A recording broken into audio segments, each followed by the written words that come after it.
People always say blood is thicker than water, but what do you do when your blood forgets you? Sana and I were born barely 2 years apart, but we might as well have been twins. We shared clothes, secrets, midnight snacks, and dreams about traveling the world together. I was always the louder one, the rebellious one, the sister who didn't care about fitting in. Sana was the soft heart, the quiet planner, the peacemaker. We balanced each other. I used to joke that if I was the storm, she was the sky that held me.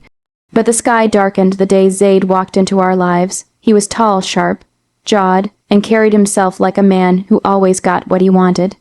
He came from money, talked like charm poured from his throat, and had that magnetic confidence that made people believe him before they even questioned him. Our parents were dazzled. Our friends were impressed. Sana, she was in love from day one. I tried, I really did.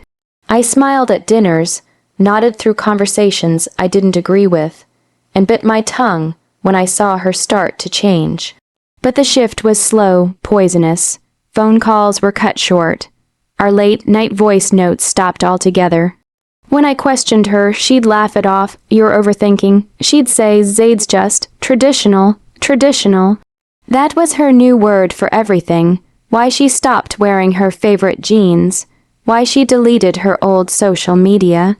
Why she no longer had time for our weekend coffee runs.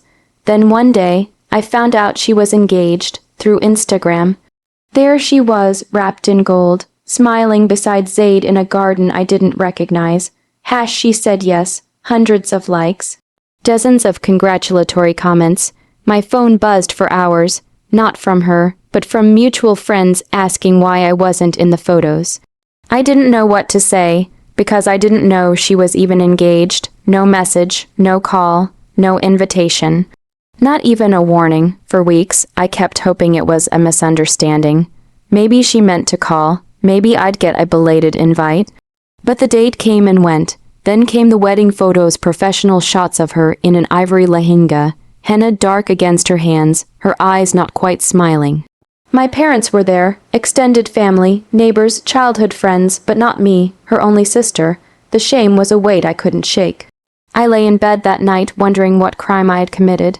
Was I too opinionated? Too loud? Was I too much of a reminder of who she used to be? Everyone around me told me to let it go. Maybe she didn't want drama at her wedding. Zaid probably just wanted it private. It's her day, don't make it about you. But they didn't understand. It wasn't about the wedding. It was about being erased. It was about watching the person I grew up with, my shadow, my heart, write me out of the biggest chapter of her life. That night, I stared at the last message she ever sent me, months ago. "Miss you, Isla. Things have been crazy lately. Call you soon, promise." She never did. And I never expected that the next time I'd hear about her would be through a viral video of her getting slapped by her husband. But I'll get to that. This is just how it began. Weeks had passed since Sana's wedding, and the silence between us had become something permanent. I stopped checking her profile, stopped waiting for a text. I told myself I was done, that I didn't care. But grief doesn't arrive like a tidal wave. It's slow, creeping.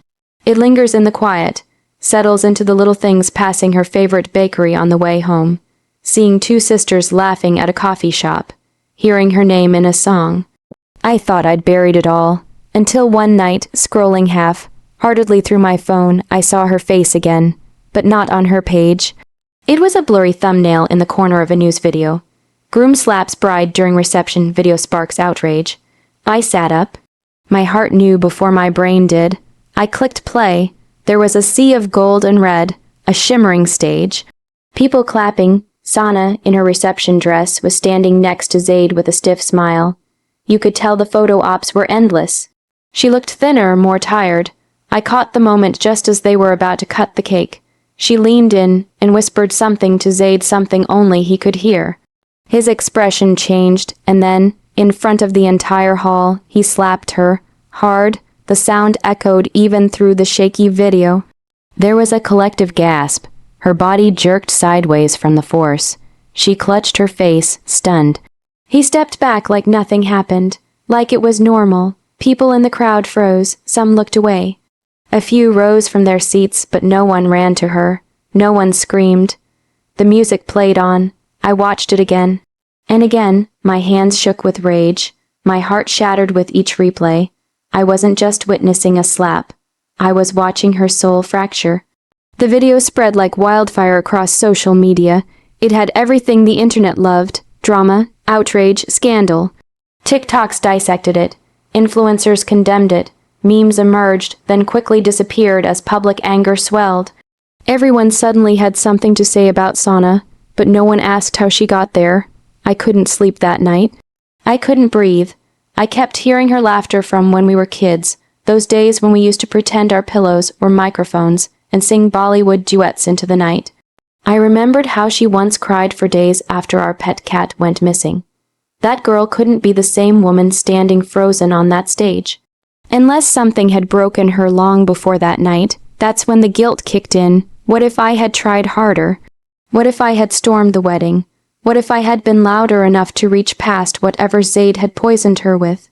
I had stayed away to respect her decision. But now I wondered if that decision had never been hers.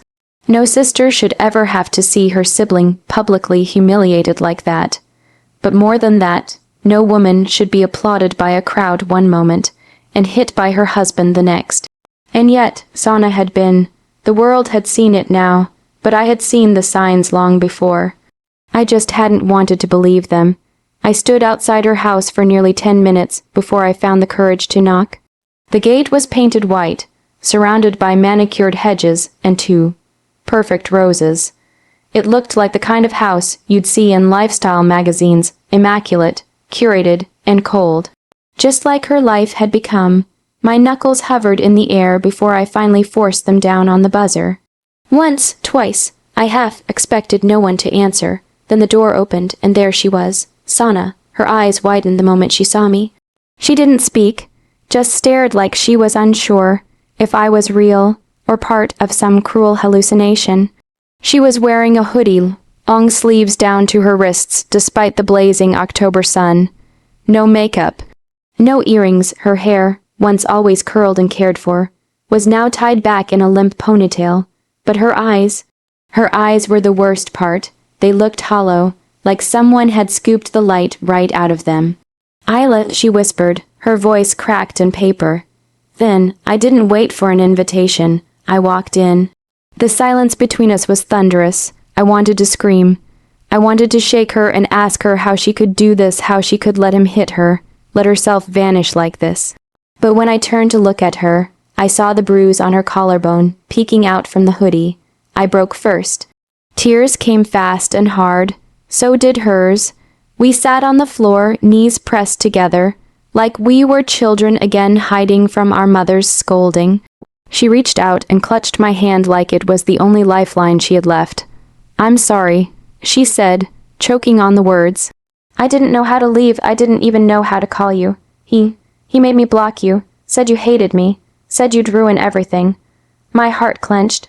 "He showed your old texts, said you were jealous that you thought I was replacing you." She continued. "He said sisters turn on each other all the time, that blood means nothing when ego gets involved. Do you believe that?" I asked quietly. She shook her head violently. "I didn't want to, but he kept isolating me, controlling everything. My phone, my clothes, my money. I wasn't allowed to visit home unless someone from his family came with me. He told me you'd abandon me first. I didn't," I whispered. "I never would. I know that now," she said, sobbing. But by the time I realized, I was already married to him. I was already trapped. She told me everything. How the emotional abuse started early, masked as concern and love. How he criticized everything she wore, the way she spoke, the friends she had. How the physical violence had begun a month before the wedding. Just once, a push during an argument. Then a slap, then worse. How his mother had blamed her for provoking him. How she'd been told to be a good wife and keep quiet. And when he slapped me at the reception, she said, looking away, "I thought maybe this would finally wake people up." I stared at her. "You let him do it." "And no," she said bitterly. "I didn't let him, but I didn't stop him either. I didn't scream. I didn't cry, because I didn't want to give them the satisfaction. I just stood there and waited for it to end, like always.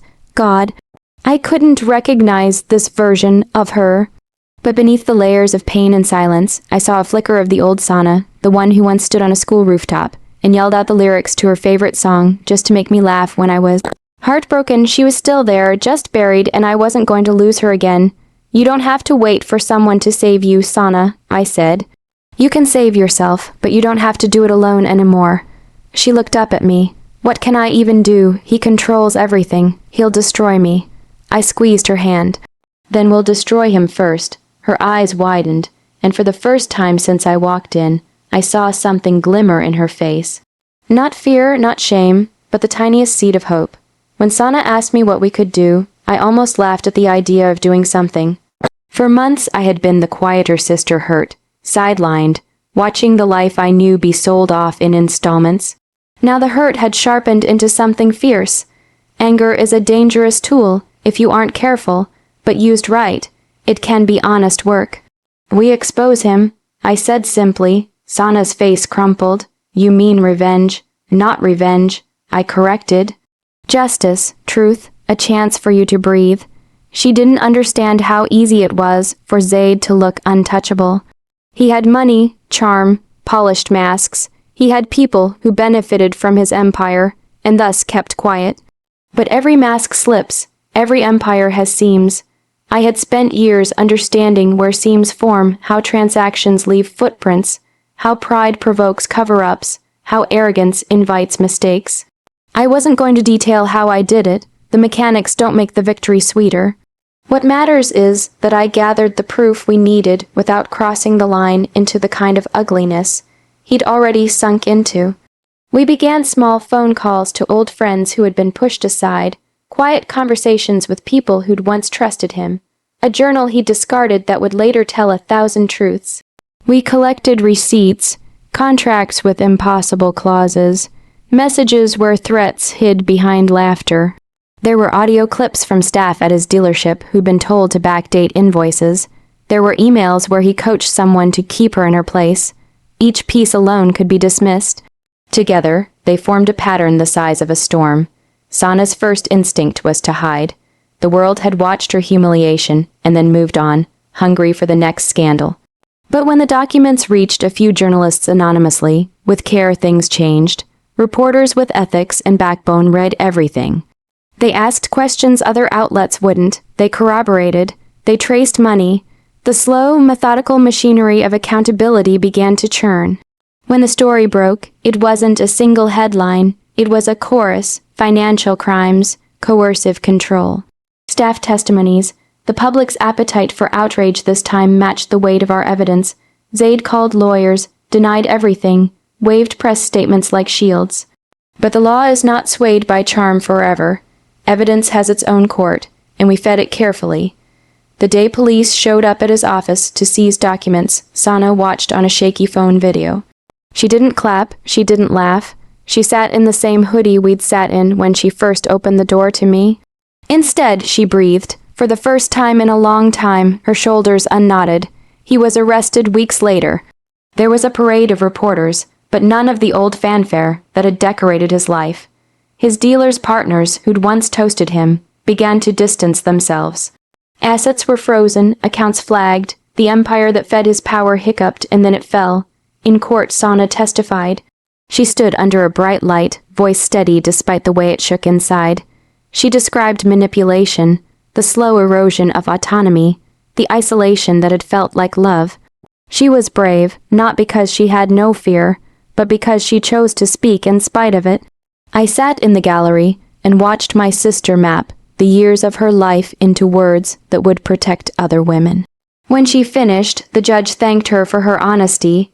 It felt insufficient, but it was also true. People watched, and then people listened. Calls came from women who'd seen the viral video and recognized themselves. They asked for help. They thanked us for giving them courage. That was the moment the revenge stopped being sweet and began being meaningful. We hadn't simply ruined a man's public image. We'd peeled back a rotten system and allowed light in. Sana divorced him. It wasn't dramatic, no televised declarations or cinematic confrontations. It was paper and signatures, a legal word that sounded like air but felt like oxygen, freedom. After the trials, there were no parades for us either. We didn't need them. The court of public opinion was fickle. Justice was patient. We rebuilt in quieter ways. We reclaimed afternoons that used to belong to strangers. We learned to shop for groceries together again, to bicker about the small things. Who uses up the hot water, whose turn it is to cook?